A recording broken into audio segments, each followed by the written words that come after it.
Вітаю ўсіх слухачоў Еўрарадыё. У студыі для вас працуе Зміцер Лукашук, і гэта сумесны стрым Еўрарадыё і е-прамовы. Як звычайна, нас можна і слухаць, і глядзець праз аккаунты Еўрарадыё ў сацыяльных сетках Facebook, Аднакласнікі, ВКонтакте, на канале YouTube. У чэрвені адна расійская кампанія разлічыла рэйтынг кандыдатаў у прэзідэнты Беларусі. Цікава, што паводле гэтых разлікаў рэйтынг дзейнага кіраўніка нашай краіны складае 3,8%. Асобныя эксперты сцвярджаюць, што з'яўленне такіх разлікаў сведчыць пра тое, што Крэмль рыхтуе глебу да непрызнання вынікаў выбараў пры перамозе дзейнага кіраўніка Беларусі Александра Лукашэнкі. Што можа падштурхнуць улады Расіі да непрызнання перамогі Александра Лукашэнкі і у чым можа выявіцца расійскае ўмяшальніцтва ва ўнутраныя справы Беларусі, мы сёння і пагаворым з маім гостем у студыі, а гэта кіраўнік Цэнтра стратэгічных і знешнепалітычных даследаванняў Арсеній Сівіцкі. Добрый дзень, Арсеній. Дзень добрый, Зміцер. Арсеній, вот, дарэчы, тое, пра што я пачаў казаць, і далей, гэта канкрэтная цытата з вашага афіцыйнага тэлеграм-канала. Я працытую яшчэ раз. Крэмль, што вот з'яўленне такіх вось разлікаў, такім чынам Крэмль рыхтуе глебу для да непрызнання вынікаў выбараў па перамозе дзейнага кіраўніка дзяржавы Александра Лукашэнкі, што адкрывае шырокія магчымасці для далейшага ўмяшання ва ўнутраныя справы Беларусі. Ведаеце, вот я з даверам і з павагай стаўлюся да вас як да эксперта, але чытаючы гэтыя словы, у мяне вялікія сумневы, што кіраўніцтва Расіі раптам ні з таго ні з сяго вырашыць не прызнаць перамогу Александра Лукашэнкі на выбарах. З чаго б это? Ну, справа ў тым, што гэта не першы раз, калі існуе такая пагроза. У 2010 годзе, я нагадаю, таксама існавала пагроза таго, што Расія не прызнае вынікі прэзідэнцкіх выбараў і нават падрыхтавала спецыяльны даклад з адпаведнымі ацэнкамі, які потым расійская дзярждума была вымушана засякрэціць з-за таго, што змяніліся ўмовы. Я нагадаю, тады таксама мы назіралі вельмі сур'ёзны канфлікт паміж Менскам і Масквой. Александр Лукашенко не хацеў падпісваць пакет пагадненняў у межах так званага мытнага саюза, і за тыдзень да прэзідэнцкіх выбараў Александр Лукашенко змяніў сваё рашэнне і падпісаў гэты пакет дакументаў. Таму хутчэй за ўсё вось гэты план існаваў ужо ў 2010 годзе, але ён не быў выкарыстаны, таму што Менск пайшоў на саступкі і прыняў умовы Крамля, звязаныя з падтрымкай Александра Лукашенка на гэтых выбарах. Гэта таксама не секрэт, што адна з умоў падтрымкі і неўмешальніцтва Расіі ў выбарчы працэс у гэтым годзе звязана з падпісаннем так званых дарожных мапаў па паглыбленні інтэграцыі. Дзень таму Дмітрый Медведзеў, былы прэм'ер-міністр, чалавек, які упершыню агучыў так званы інтэграцыйны ультыматум. Сёння ён займае, па сутнасці, другую пасаду ў Расіі. Ён намеснік главы Савета бяспекі, то бок намеснік Владзіміра Пуціна. Ён яшчэ раз нагадаў пра гэты інтэграцыйны ультыматум і дадаў, што Расія будзе працаваць з абсалютна любым кіраўніком Беларусі, таму што Беларусь і Расію звязваюць вельмі глыбокія братэрскія саюзніцкія сувязі. Таму мы ведаем таксама і пазіцыю Александра Лукашенка, які, па сутнасці, адмовіўся ад прыняцця гэтага інтэграцыйнага ультыматума. называў гэта спробы інкарпарацыі і праглынання Беларусі, і таму і мы бачым увесь гэты ціск з боку Расіі і эканамічны, палітычны, нават інфармацыйны. То бок мы ўжо перайшлі да ўзроўня, калі ідзе вайна рэйтынгаў кандыдатаў, і вось гэтая кампанія, якая падлічыла так званы электронны рэйтынг Александра Лукашенка, даволі цікавая кампанія, таму што яна працуе не толькі з прыватным сектарам, але і з дзяржаўным. У яе ёсць шмат праектаў разам з сілавымі структурамі. Яны займаюцца адсочваннем розных інфармацыйных патокаў, якія так ці інакш могуць распаўсюджваць экстрэмізм, там іншыя радыкальныя погляды і гэтак далей. Ну і наогул кампанія займалася ўсім тым, чым калісьці займалася Cambridge Analytica, якая была абвінавачана у ўмешальніцтве ва прэзідэнцкія выбары ў Злучаных Штатах у 2016 годзе. Вось гэтая кампанія займаецца амаль тым ж самым. Яна збірае інфармацыю, якую потым можна выкарыстоўваць дзеля таго, каб накіраваць пэўную інфармацыйную атаку, вектар уплыву, каб ці змяніць, ці падштурхнуць карыстальнікаў сацыяльных сетак да той ці іншай палітычнай пазіцыі. І гэта, безумоўна, таксама сведчыць пра тое, што ёсць грошы на правядзенне такіх даследаванняў, і бо ўсё, што звязана з так званым биг-дэйта, не робіцца на каленкі. Гэта патрабуе даволі сур'ёзных фінансавых рэсурсаў, і тое, што вось кампанія, якая ніколі не займалася там Беларусю, электаральнымі працэсамі, вось узяла і падлічыла гэты рэйтынг, гэта таксама такі сігнал аб тым, што ўсё ж такі разглядаюцца любыя варыянты. Арсенія, можна такая ремарка, можна лічыць, што учорашні зліў сакрэтнага даследавання аператыўна-аналітычнага цэнтра ці каго-то там пры прэзідэнце, паводле якога электаральны рэйтынг Александра Григоровича там 70% і вышэй, гэта такі адказ на вось гэта даследаванне расійскай кампаніі. Так, сапраўды, то бок мы бачым ужо такую вайну рэйтынгаў, і тое, што вось гэтае даследаванне было зліта, паказвае, на якім узроўні знаходзіцца гэтае пытанне. То бок гэта самы вышэйшы палітычны ўзровень, і гэта кажуць аб тым, што, верагодна,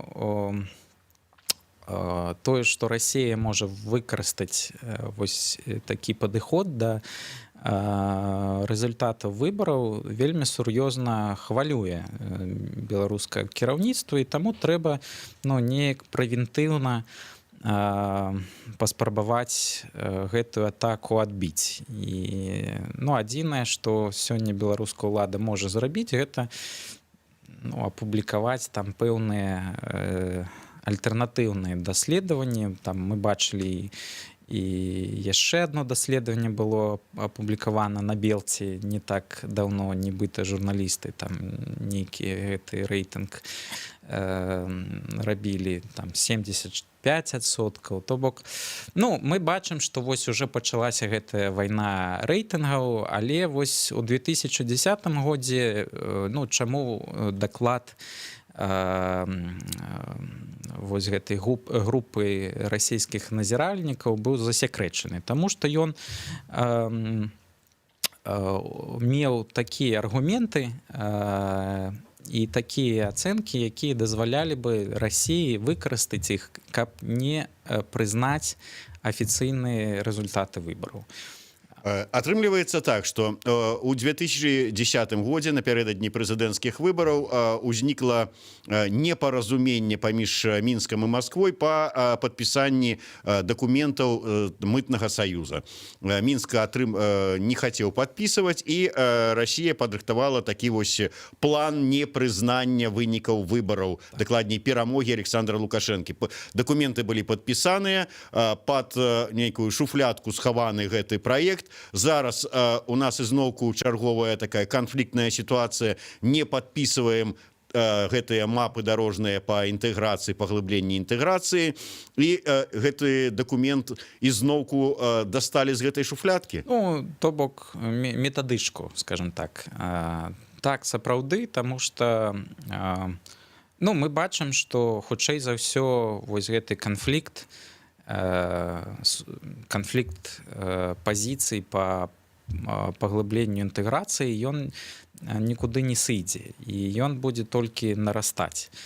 Мне складана уявіць сітуацыю, што Александр Лукашенко вось вырашае падпісацца пад гэтымі мапамі, адказацца ад сваёй суверэннай улады, зліць суверэнітэт і незалежнасць і пераехаць у Маскву і заняць там нейкую пасаду ў дзяржсавеце.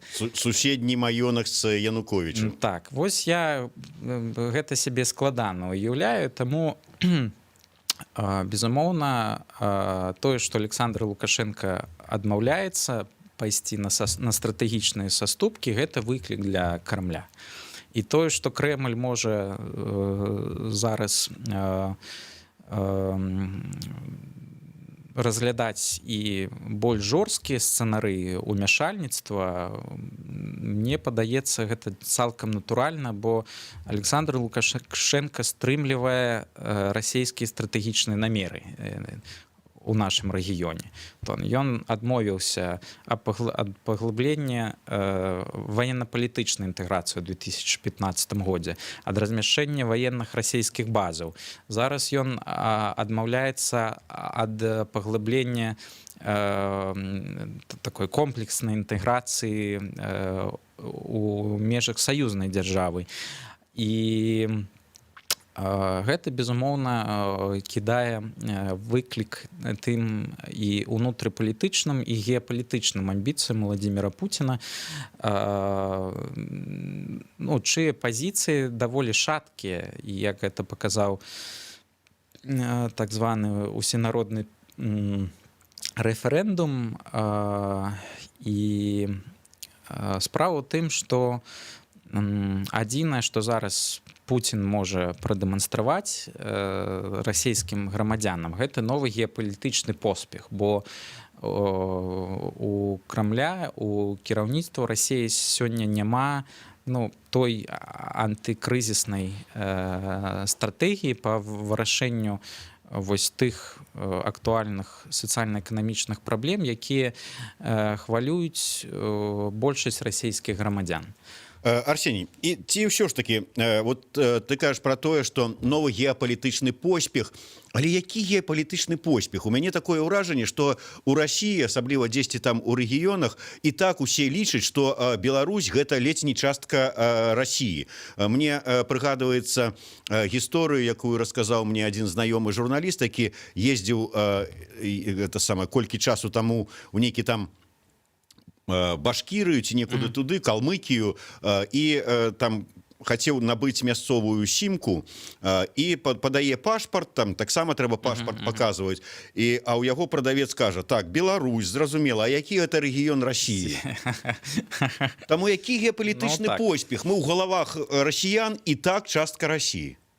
Я згодны з гэтым, але з пункту гледжання кантроля над тэрыторыяй і яе выкарыстання дзеля пэўных стратэгічных мэтаў, напрыклад, дзеля выкарыстання Беларусі як плацдарма супраць Украіны, што Расія спрабавала зрабіць у 2015 годзе, але Александр Лукашенко адмовіў.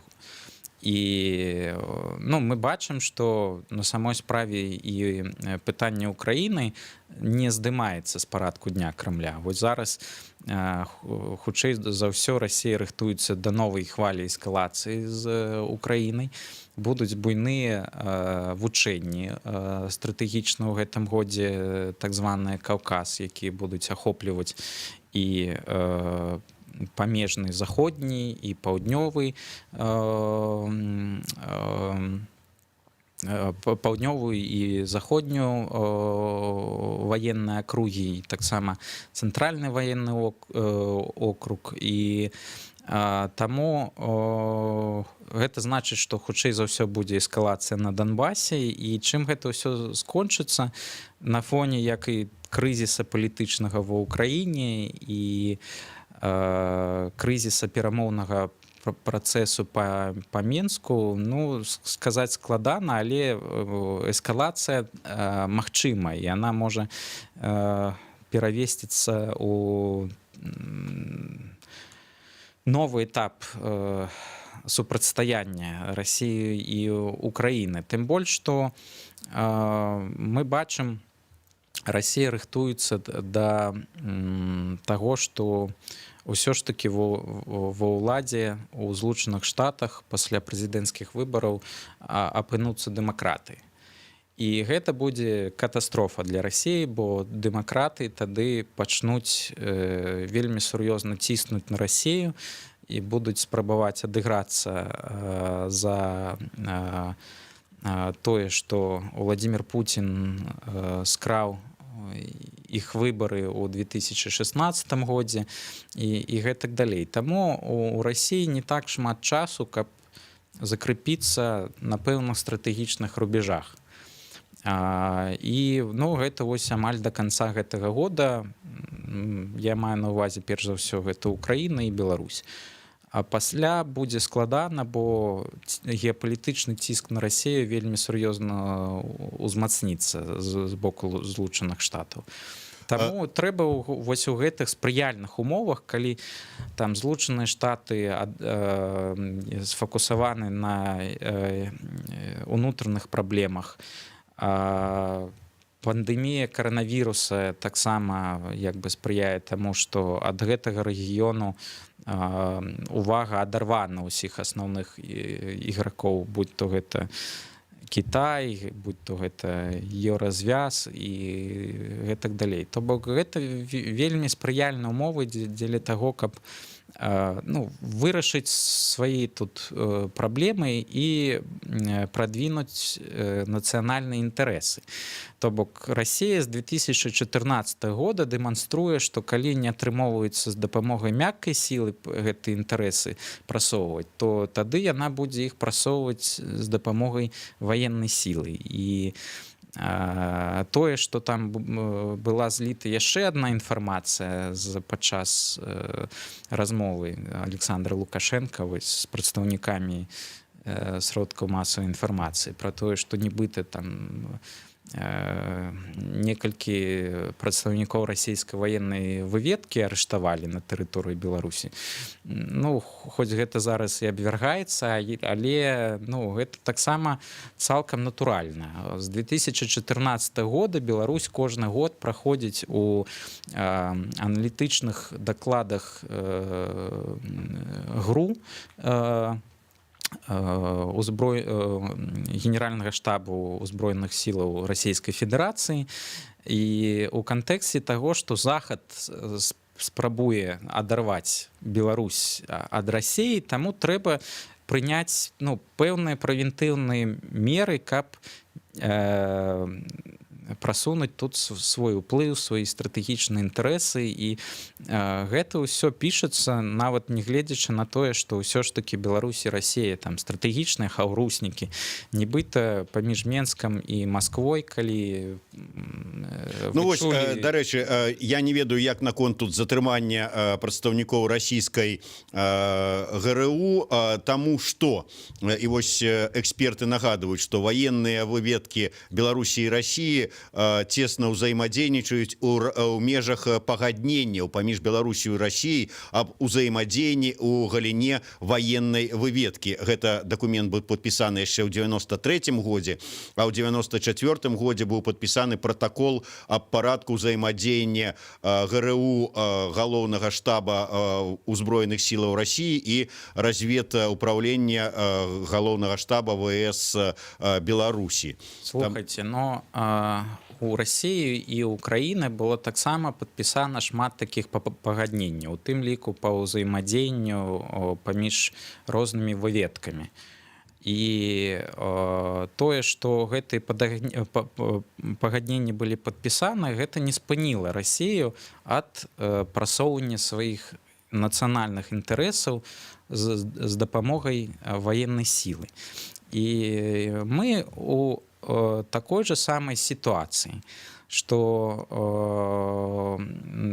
як бы не гледзячы на наш статус фармальны хаўрусника, як і Украина мела гэтых статус паводле так званой большой дамовы аб супрацы і сяброўстве з Расійскай Федэрацыі, мела асобную военно-тэхнічную дамову з Расіяй, з іншымі краінамі Украіна не мела такіх аналагаў, утрымлівала расійскую военную базу на сваёй тэрыторыі, былі таксама падпісаны гэтыя пагадненні аб супрацоўніцтве паміж выведкамі, і украінскія афіцэры таксама навучались у розных расійскіх акадэміях. Ну, гэта ўсё не спыніла Крэмль ад агрэсіі і ад ўмешальніцтва ва ўнутраныя справы гэтай краіны. Мы зараз у такім же самым становішчы. І да, безумоўна, ёсць гэтыя фармальныя пагадненні. Ну, мы бачым, што Расія апошнімі гадамі ўсё больш і больш дзейнічае ў аднабаковым рэжыме. Яна нават не паведамляе беларускаму боку аб сваіх тых ці іншых планах, якія тычацца там пэўных ваенных актыўнасцяў.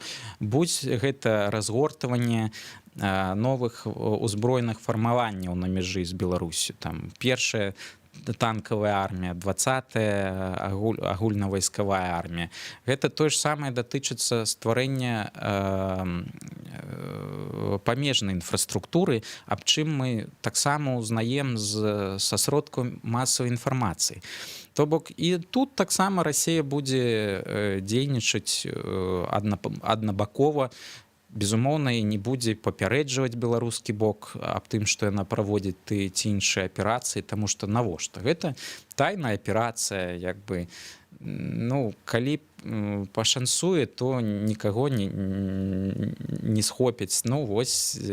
Ну да, тут прыгадваецца адразу сітуацыя, як у Гомелі выкралі расійскія спецслужбы прадстаўніка Украіны, і беларускія і сілавікі, і ўвогуле ўлады просто развялі рукамі, адводзілі вочкі і не ведалі, што адказаць на пытанні журналістаў, як так можа быць. Тым не менш, Арсеній, вот вы сказалі пра тое, што ў 2010 годзе, можа, даведаўшыся, што ёсць існуе план такі па непрызнанні перамогі Лукашэнкі Крамлём, Мінск пайшоў на тое, што падпісаў гэтыя дакументы, на якіх настойваў Крэмль па датычна мытнага саюзу.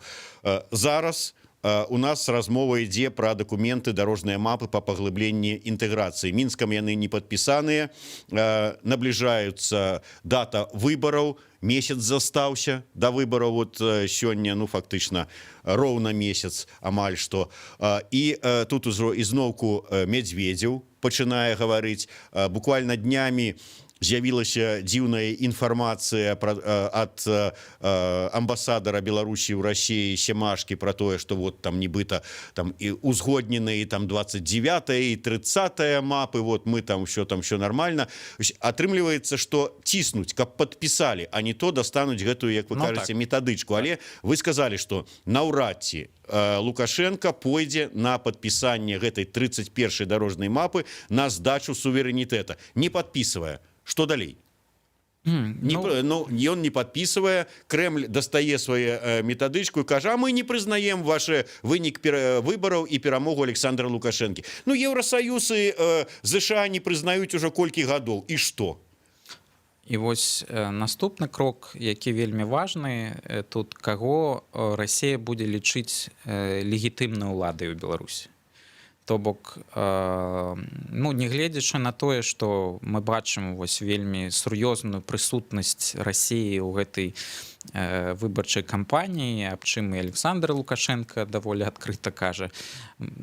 Нават калі браць вось трох найбольш папулярных альтэрнатыўных кандыдатаў, усе яны маюць ці ўскосныя, ці прамыя сувязі з расійскім бокам. І мне падаецца, што такая ж самая праца вядзецца і з беларускай наменклатурай, з расійскага боку. І хутчэй за ўсё, калі ідзе гаворка пра такі класічны рэжым change, то есть пра змену рэжыма, ужо ёсць пэўны контрагент з боку наменклатуры,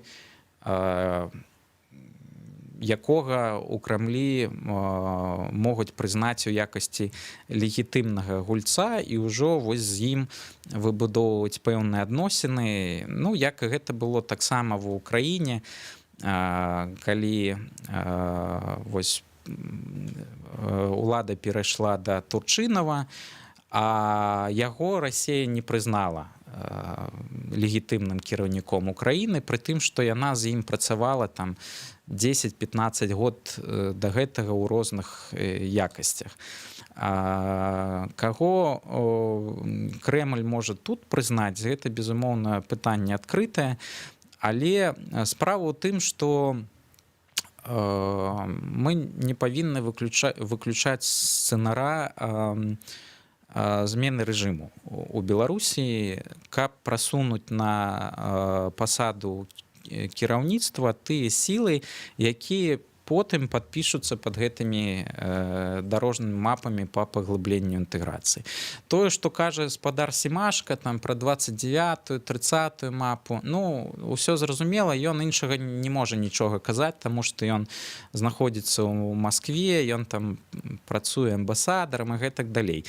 Усе тыя пытанні, якія мы хацелі б вырашыць з дапамогай там і 29 і 30 дарожных мапаў, гэта стварэнне адзіных рынкаў газу, нафты і нафтапрадуктаў, яны не вырашаюцца без падпісання 31-й дарожнай мапы, бо стварэнне так званых агульнанацыянальных рэгулятараў, якія будуць рэгуляваць гэтыя рынкі, прапісана ў 31-й дарожнай мапе. Але там яшчэ прапісана і паглыбленне ваенна-палітычнай інтэграцыі, і стварэнне там яшчэ 12 вось гэтых наднацыянальных органаў кіраўніцтва.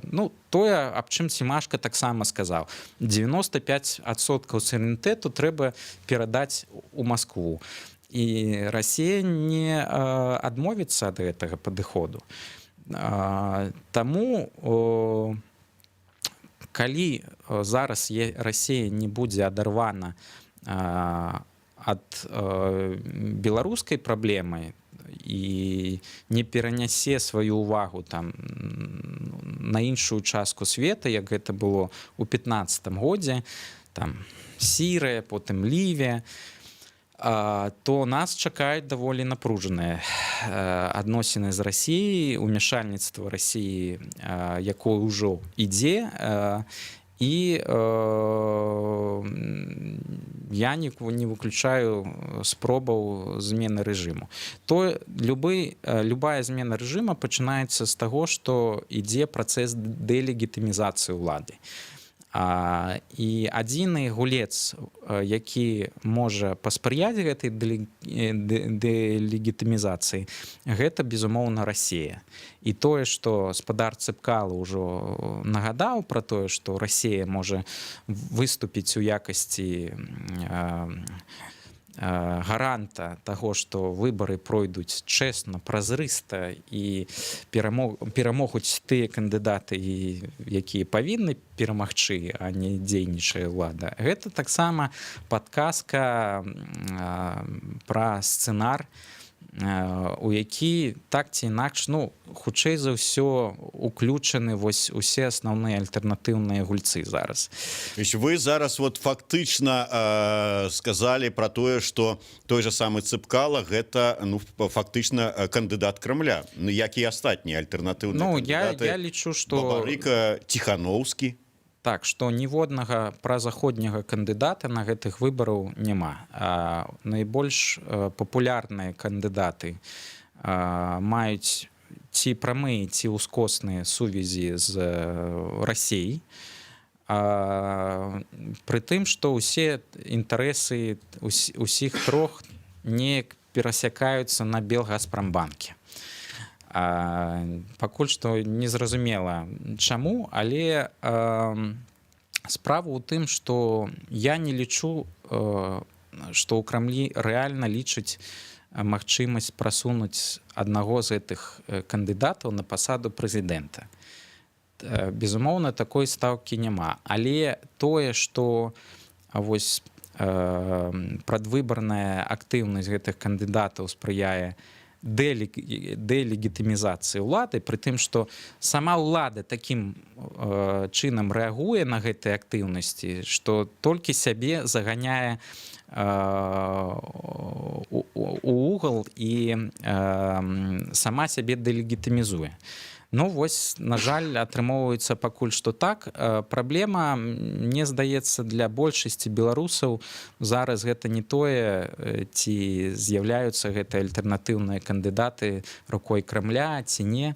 Александр Лукашенко выбудоўваў сваю палітычную стратэгію таксама, як агент ці рука Крамля у свой час.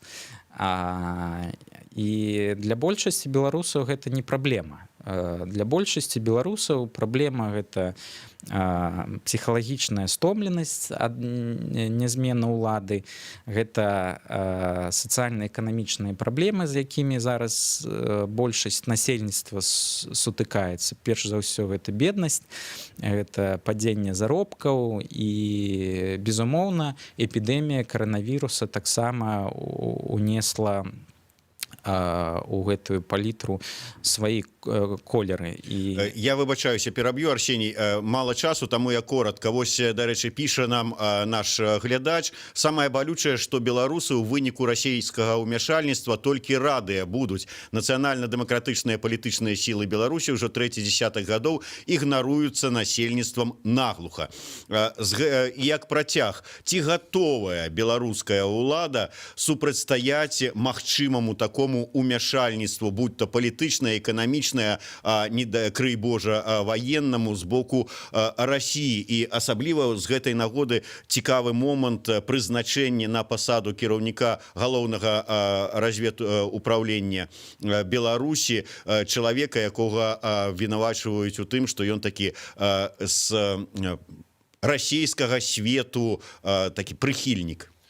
Справа ў тым, што з 2014 года мы назіраем спробы беларускага кіраўніцтва падрыхтавацца да такіх нават гібрыдных сцэнароў умяшальніцтва і ва ўсіх сферах. Гэта і эканоміка, таму гаворка ідзе пра дыверсіфікацыю сувязяў, асабліва на фоне таго, як Расія выкарыстоўвае эканамічныя інструменты, напрыклад, абмежаванне доступа на свой рынок, новыя бар'еры і войны гандлёвыя ў якасці інструментаў гэтага ціску.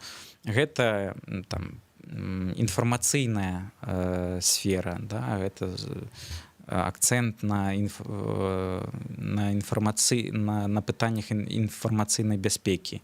Потым гэта, безумоўна, палітычная сфера, гэта пастаянная ратацыя, гэта усе гэтыя антикарупцыйныя кампаніі, таму што звычайна як бы галоўны гулец, які экспартуе карупцыю ў Беларусі, это Расія.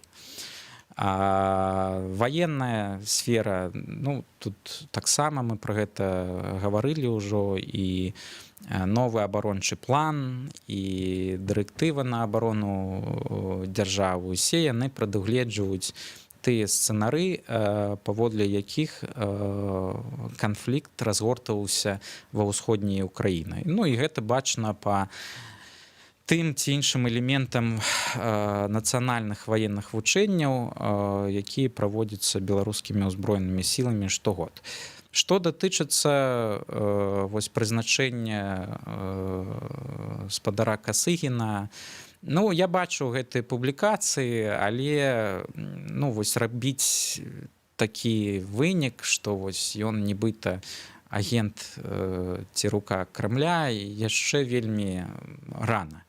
Каб не было запозна потым. Ну, гэта першае, таму што, ну, безумоўна, ён як беларускі вайсковец, які там працаваў у тым ліку і у інфармацыйна-аналітычным управленні генеральнага штабу, ён так ці інакш перасякаўся са сваімі калегамі з расійскіх узброеных сілаў, з генеральнага штабу, з заходняй ваеннай акругі. Ён паходзіць з Крыму, але калі бы ён не меў лаяльнага стаўлення да дзяржавы і асабіста да Александра Лукашенка, ён бы хутчэй за ўсё на гэтую пасаду ніколі не патрапіў, тым больш, што апошнімі гадамі мы таксама бачым, ну, такую чыстку радоў ва ўзброеных сілаў і ў іншых сілавых структураў,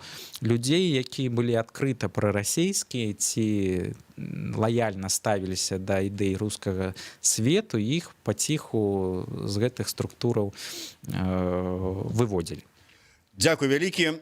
Ну, тым не менш, Арсеній Сівіцкі раіць рыхтавацца да розных негатыўных сцэнароў, якія можа разыграць Крэмль напярэдадні прэзідэнцкай кампаніі тут у Беларусі. Дзякуй вялікі. Арсеній Сівіцкі, Зміцер Лукашук, сумесны стрым Еўрарадыё і Е-прамовы. Слухайце нас, будьце уважлівыя і не хварэйце.